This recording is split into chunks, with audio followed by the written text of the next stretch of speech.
नमस्कार, आप देख रहे हैं 4 PM और मैं हूं आपके साथ निधि तिवारी। आज के इस बुलेटिन में आप सभी का स्वागत है। आज बुलेटिन में सबसे पहले हम बात करेंगे पीएम मोदी की गाड़ी के पीछे भागते बेरोजगार की। बात करेंगे ब्रजभूषण सिंह पर दिल्ली पुलिस के नए खुलासों की और उससे बढ़ने वाली ब्रजभूषण की मुसीबतों को लेकर। साथ ही जानेंगे कि राहुल गांधी ने आने वाले विधानसभा चुनावों को लेकर क्या दावा किया है और कैसे भाजपा के नैरेटिव की पोल खोलकर रख दी है। साथ ही बात करेंगे बिहार में होने वाले नए सियासी घटनाक्रम को लेकर। इसके साथ ही दिन भर की कुछ और बड़ी खबरों से भी आपको करवाएंगे रूबरू, लेकिन उससे पहले एक नजर सुर्खियों पर। जेडीयू नेता महेश्वर हजारी ने किया बड़ा दावा, कहा जल्द ही नीतीश घोषित होंगे इंडिया के पीएम उम्मीदवार।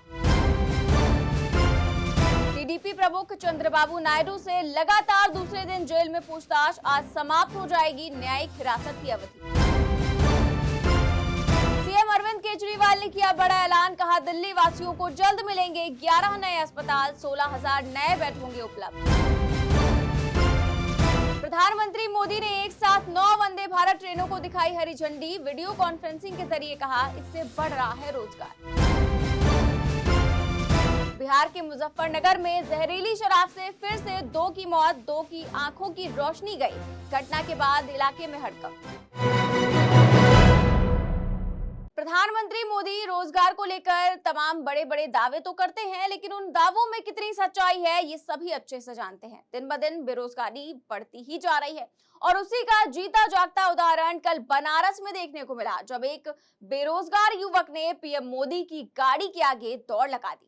लेकिन फिर उसके बाद क्या हुआ, देखिए इस रिपोर्ट में। पीएम मोदी कल बनारस दौरे पर थे। अंतर्राष्ट्रीय क्रिकेट स्टेडियम का शिलान्यास उन्होंने किया। शाम के वक्त जब प्रधानमंत्री मोदी की फ्लीट बाहर निकली तो एक युवक फाइल में कागज लिए हुए उनकी ओर दौड़ा। प्रधानमंत्री की फ्लीट की ओर युवक को दौड़ते हुए देखकर आनन फानन में सुरक्षा व्यवस्था में तैनात पुलिसकर्मियों ने दौड़ाकर उसे पकड़ लिया। इसके बाद पुलिस उसे सिगरा थाने ले गई।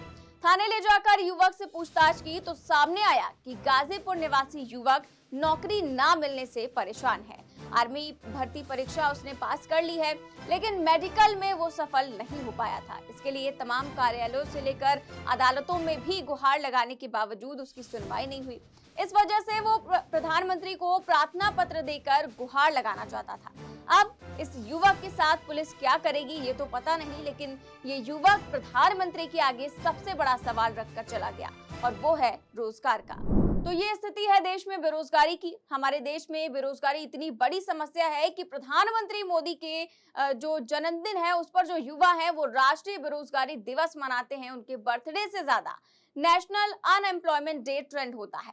स्टेट ऑफ वर्किंग इंडिया की रिपोर्ट के मुताबिक हमारे देश में 25 साल से कम के 42.3% युवा बेरोजगार हैं। उनके पास नौकरी नहीं है और जब नौकरी नहीं है तो क्या करेगा युवा? या तो नौकरी की तलाश में भटकेगा, लेकिन जब नहीं मिलेगी तो आखिरकार थक हार कर पीएम की गाड़ी के पीछे दौड़ लगाएगा। ये स्थिति हो गई है इस देश में बेरोजगारी की। मुख्यमंत्री नीतीश कुमार आज अचानक राजद सुप्रीमो लालू यादव से मुलाकात करने राबड़ी आवास पहुंचे। इससे पहले उन्होंने अपनी पार्टी जदयू के कार्यालय में पार्टी का पदाधिकारियों से मुलाकात की थी, जिसके बाद वो सीधे लालू यादव से मिलने के लिए निकल पड़े। अचानक इस मुलाकात को लेकर अटकलों का बाजार भी गर्म हो गया है। क्या है पूरा माजरा, देखिए इस रिपोर्ट में। बिहार के मुख्यमंत्री नीतीश कुमार अचानक लालू यादव से मिलने राबड़ी आवास पहुंचे तो सियासी गलियारों में तरह तरह की चर्चाएं शुरू हो गईं। चर्चा इस बात की हो रही है कि कल यानी सोमवार को होने वाली स्पेशल कैबिनेट की बैठक में नीतीश कुमार कोई बड़ा फैसला ले सकते हैं। कहा यह भी जा रहा है कि बिहार के 4 लाख नियोजित शिक्षकों को राज्य कर्मचारी का दर्जा देने के मामले में भी सरकार जल्द बड़ा फैसला ले सकती है। अब सूत्रों के हवाले से बताया जा रहा है कि बिहार के नियोजित शिक्षकों को राज्य कर्मी का दर्जा देने का फैसला नीतीश सरकार जल्द लेने वाली है, जिसको लेकर हलचल तेज हो गई है। ऐसे में कल होने वाली कैबिनेट की बैठक में बड़ी खबर निकलकर सामने आ सकती है। साथ ही इंडिया गठबंधन के सीट शेयरिंग को लेकर भी चर्चाएं जोरों पर है। ऐसे में लालू यादव और नीतीश कुमार की ये मुलाकात काफी अहम मानी जा रही है। वैसे भी बिहार की सियासत अक्सर लोगों को चौंकाती है, तो अब क्या नया होने वाला है बिहार में ये तो आने वाला वक्त ही बताएगा। फिलहाल बढ़ते हैं अपनी अगली खबर की ओर। महिला पहलवानों के यौन शोषण के आरोपों से घिरे भाजपा सांसद ब्रजभूषण शरण सिंह की मुश्किलें और भी बढ़ सकती हैं। दिल्ली पुलिस ने भाजपा सांसद ब्रजभूषण शरण सिंह को लेकर कोर्ट में कई सारे खुलासे किए हैं, जिसके बाद अब ब्रजभूषण की गिरफ्तारी कई मायनों में तय भी मानी जा रही है। तो क्या कहा है दिल्ली पुलिस ने, देखिए इस रिपोर्ट में। महिला पहलवानों के यौन शोषण के मामले में बीजेपी सांसद ब्रजभूषण शरण सिंह के खिलाफ आरोप तय करने को लेकर दिल्ली के राउज एवेन्यू कोर्ट में कल की सुनवाई पूरी हुई। सुनवाई के दौरान दिल्ली पुलिस ने ये दलीलें दी कि जो सबूत मिले हैं वो ब्रजभूषण सिंह के खिलाफ आरोप तय करने के लिए पर्याप्त है। दिल्ली पुलिस ने कहा कि ब्रजभूषण को जब भी मौका मिलता था तो वो महिला पहलवानों के साथ छेड़छाड़ करता था। दिल्ली पुलिस ने एक महिला पहलवान की शिकायत का जिक्र करते हुए ये भी कहा कि तजाकिस्तान में एक इवेंट के दौरान ब्रजभूषण ने शिकायतकर्ता को कमरे में बुलाया, उसको जबरदस्ती गले लगाया। जब शिकायतकर्ता ने उसका विरोध किया तो ब्रजभूषण ने कहा कि पिता की तरह व्यवहार किया था। इससे साफ पता चलता है कि ब्रजभूषण को पता था कि वो क्या कर रहे हैं। इसके अलावा भी कई सारी शिकायतों का जिक्र किया है दिल्ली पुलिस ने। तो कल कोर्ट की सुनवाई पूरी हो चुकी है, अब अगली सुनवाई 7 अक्टूबर को होगी। तो देखते हैं कोर्ट में क्या होता है, क्या फैसला लेता है। अब बढ़ते हैं अपनी अगली खबर की ओर।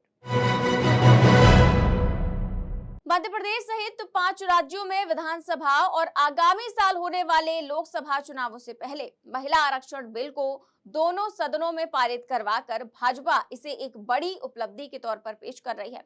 लेकिन मध्य प्रदेश की पूर्व मुख्यमंत्री और बीजेपी सांसद उमा भारती ने महिला आरक्षण बिल को लेकर अपनी ही सरकार को मुश्किलों में खड़ा कर दिया है। क्या कहा है उन्होंने, देखिए इस रिपोर्ट में। पूर्व मुख्यमंत्री उमा भारती ने महिला आरक्षण बिल में ओबीसी महिलाओं को आरक्षण दिए जाने की मांग की है।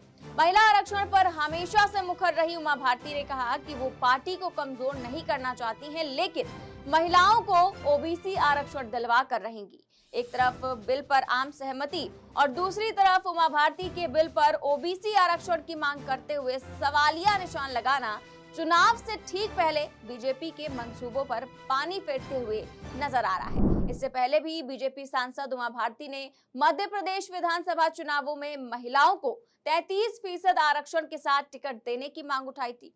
और अब जब से महिला आरक्षण बिल पास हुआ है तभी से उमा भारती अपनी ही सरकार को घेर रही हैं और साफ कह रही हैं कि बिना ओबीसी महिला आरक्षण के इसे लागू नहीं होने देंगे।